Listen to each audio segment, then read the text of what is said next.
Voilà, on se retrouve donc dans cette deuxième vidéo, deuxième série d'exercices concernant le périmètre et l'aire du disque.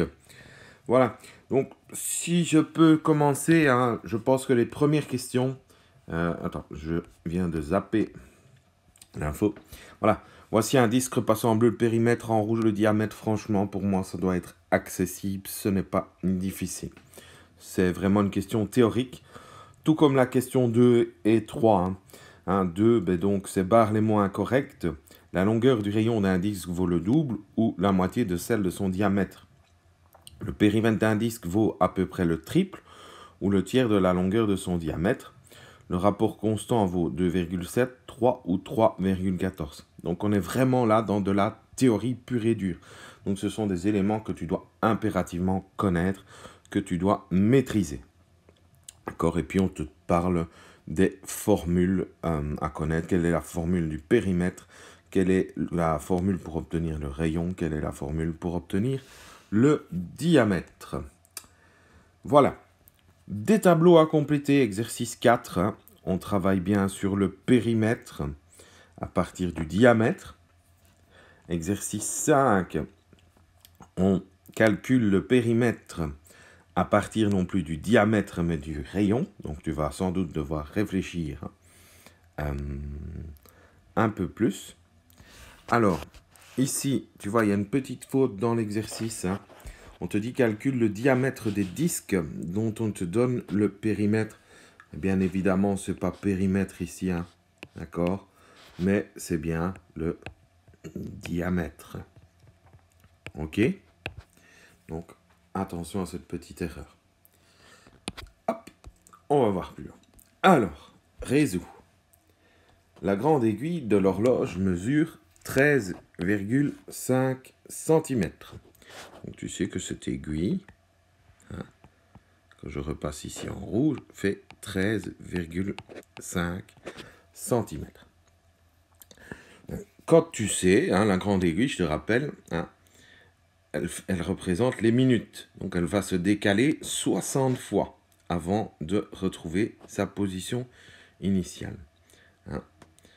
Et on te dit, ben voilà, quand mon aiguille aura fait un tour complet, c'est-à-dire 60 minutes ou 1 heure, donc elle aura fait le tour du cadran ici, que je te repasse en rouge, elle aura fait le tour qui est là, eh bien, quelle sera la longueur de ce tour?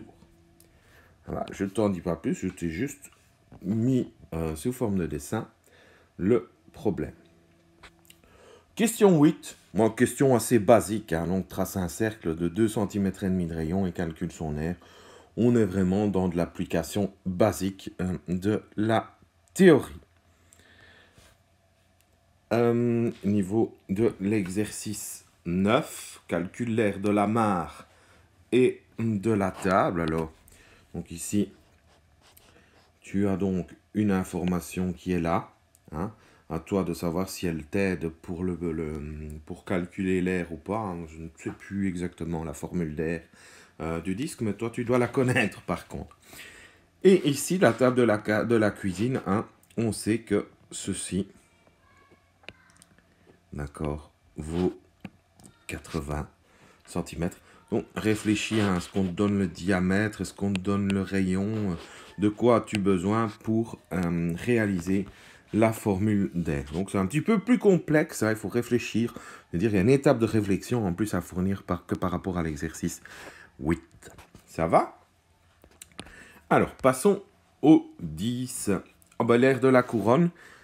Je te renvoie un petit peu à la vidéo précédente. Bon, allez, je vais te faire une petite explication, comme ça tu ne dois pas retourner voir à la vidéo précédente. Mais on a déjà fait un exercice similaire. Donc on a un disque, d'accord? Ce disque a un diamètre de 9 mètres. Ok? Au centre, on va retracer un autre disque dont le diamètre est de 6 mètres. Ok? Ce disque on va le découper. On va l'enlever. Afin qu'il ne reste plus que notre couronne qui est ici en jaune. Voilà. Donc voilà, je ne t'en dis pas plus, hein. Surtout qu'on a déjà fait un exercice similaire dans la première feuille. Alors, toujours ces fameux morceaux, hein, ces sections de disques. Hein. Je te rappelle toujours se poser la question, quelle est la fraction, hein, quelle est la fraction du A? Alors, le B, quelle est la fraction, hein? Je te donne un indice, ici, hein, il y a un angle droit. D'accord? Et ici, quelle est la fraction du C? Tu sais que l'angle qui est là vaut 60. Je te rappelle, l'angle au centre d'un cercle fait toujours 360 degrés. Hein? On l'a déjà vu plusieurs fois, mais c'est pas inutile de le rappeler. Là, tu as 90 degrés. Là, tu as 90 degrés. Là, tu as 90 degrés. Là, tu as 90 degrés. Hein? Et donc, le tout fait 360 degrés. Et on te dit que ce morceau vaut 60 degrés. Combien de fois va-t-il dans 360 degrés? Ah, ici, ça se complexifie un petit peu. On avait eu ce genre d'exercice sur le périmètre. Mais là, on n'est plus sur le périmètre, mais on est bien sur l'air. Donc, tu vois, tu as un carré. Mon carré a 4 cm de côté. Je pense que tu te souviens de la formule d'air du carré. Formule d'air du carré, côté fois côté. Donc, quel sera l'air de notre carré? Notre carré, tu calculeras donc tout ceci. Ça va? Hein? Est-ce que c'est ça que tu dois calculer au final? Réfléchis. Donc, on va te demander, hein, de calculer l'air de la zone hachurée, mais aussi l'air de la zone blanche. D'accord? Alors, c'est pas difficile, l'air de la zone blanche, mais tu l'auras par déduction. Hein? Alors, je prends... Oula, j'ai glissé, chef. Donc, tu as ici, hein, un demi-cercle. D'accord, je le colorie en bleu. Et là, tu as le même autre demi-cercle. Ou demi-disque. Et en fait, si tu assembles les deux morceaux, ça te forme un disque complet. Quelle est l'information que tu connais de ce disque? Tu sais que son diamètre égale 4 cm. Ça, tu le connais. Et on va te demander de calculer son aire. D'accord? Et donc, après, on te demandera, une fois que tu auras l'aire du carré, que tu auras l'aire de notre disque, pardon, on te demandera de calculer cette zone verte ici. Je t'invite à réfléchir. Pour la trouver, tu imagines que tu découpes nos deux demi-disques bleus. Ça veut dire que tu les enlèves de la forme carrée. OK pour toi? Bien. Passons à l'exercice suivant. Oh là, fausse manœuvre de ma part. Pas encore habitué. Mais bon, on gère. Voilà. Hop. Alors, tu as cette figure ici. Et je vais attirer ton attention sur quelque chose. Tu vois que tu as donc toujours un carré, hein, qui fait 1 mètre de côté. Donc, quelle sera la surface du carré? Tu vois aussi que tu as ici, avec ton angle droit, c'est important,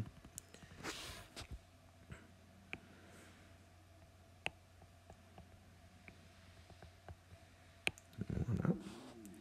Je repasse pour que tu comprennes. Tu as ceci. Et tu as enfin celui-ci. OK? te montre un dessin. D'accord. Tu comprendras tout de suite. Ça va? Et donc, le point qui est là, hein, hop, le point qui est ici, c'est le milieu. D'accord? Puisque ici, on a une médiane du carré et une autre médiane du carré. D'accord? Donc, tu vas devoir calculer l'aire de ton carré. Elle n'est pas difficile. Attention que tu t'exprimes en mètres.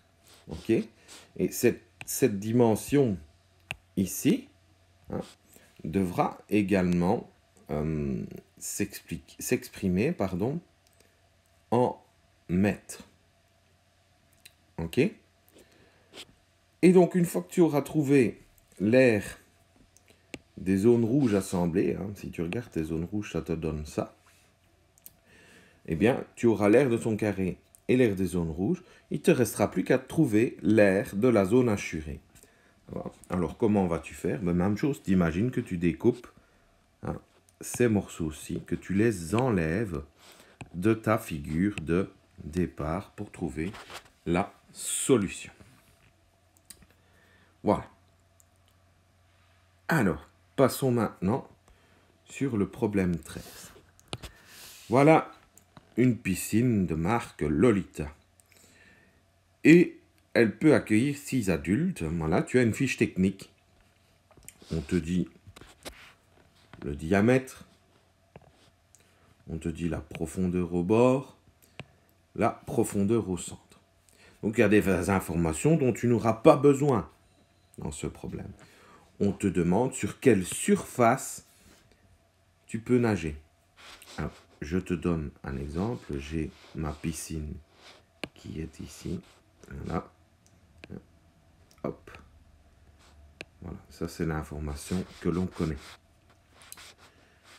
Ça va? À toi de savoir c'est laquelle parmi les trois. Ok? On continue un petit peu plus loin. 14.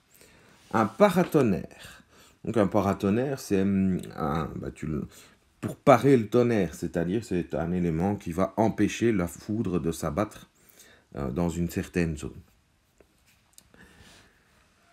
Alors, ce qui est important ici, un paratonnerre protège autour de lui un espace circulaire dont le rayon vaut le triple de la hauteur de la pointe. C'est une information importante, le rayon vaut le triple de la hauteur de la pointe. Lorsque la pointe est à 32 mètres du sol, quelle est la surface protégée?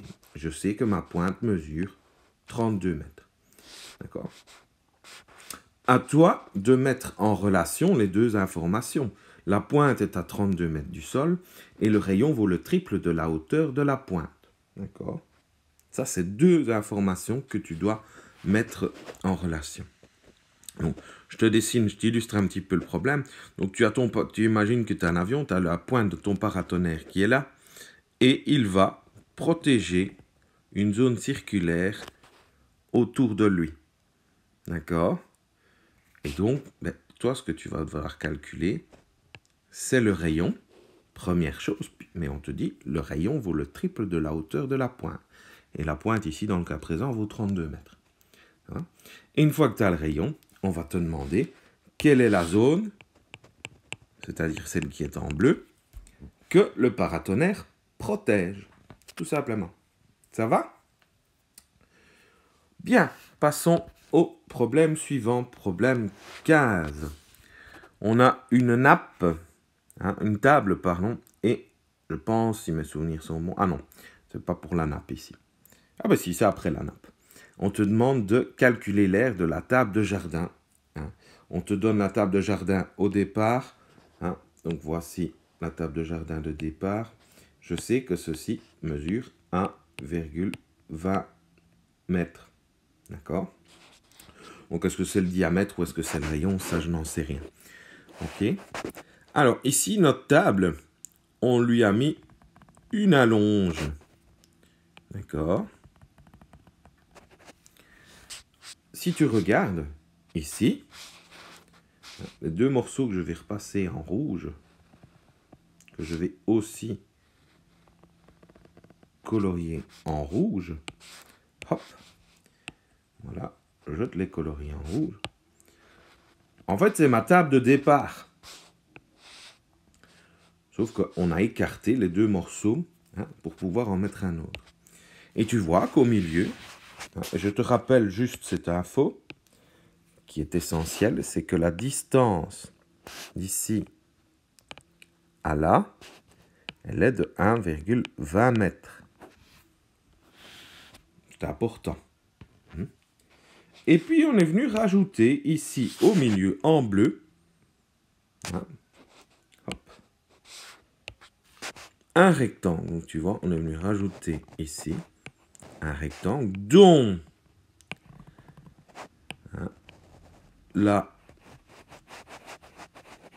largeur est 50 cm et la longueur, réfléchis, elle correspond au diamètre du disque.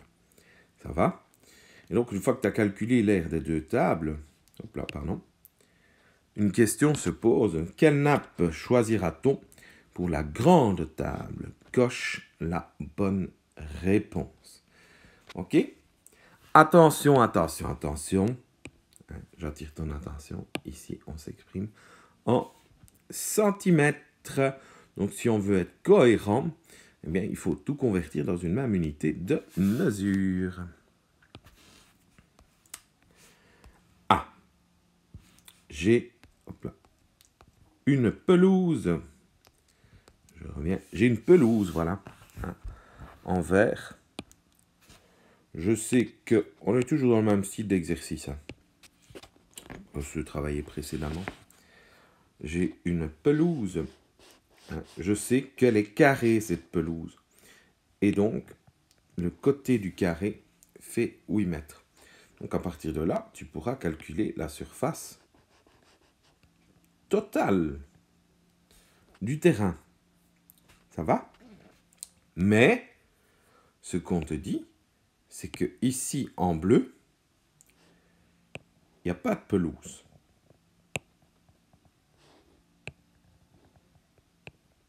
Si tu regardes, 2 morceaux bleus, ça forme quoi?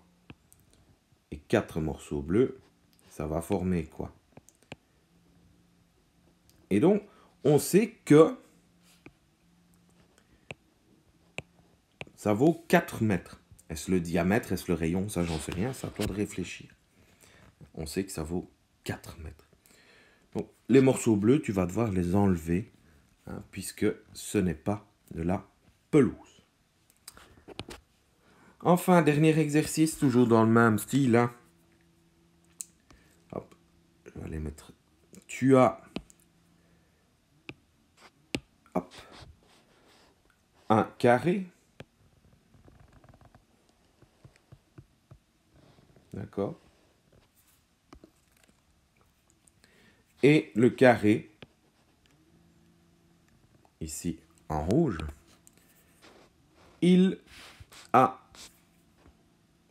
un côté qui mesure 12 mètres. Je te rappelle, dans un carré, 4 côtés de même mesure. Quelle est sa surface? Quelle est la surface du carré?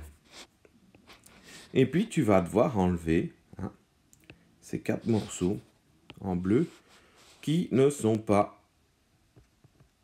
de la pelouse. Ok.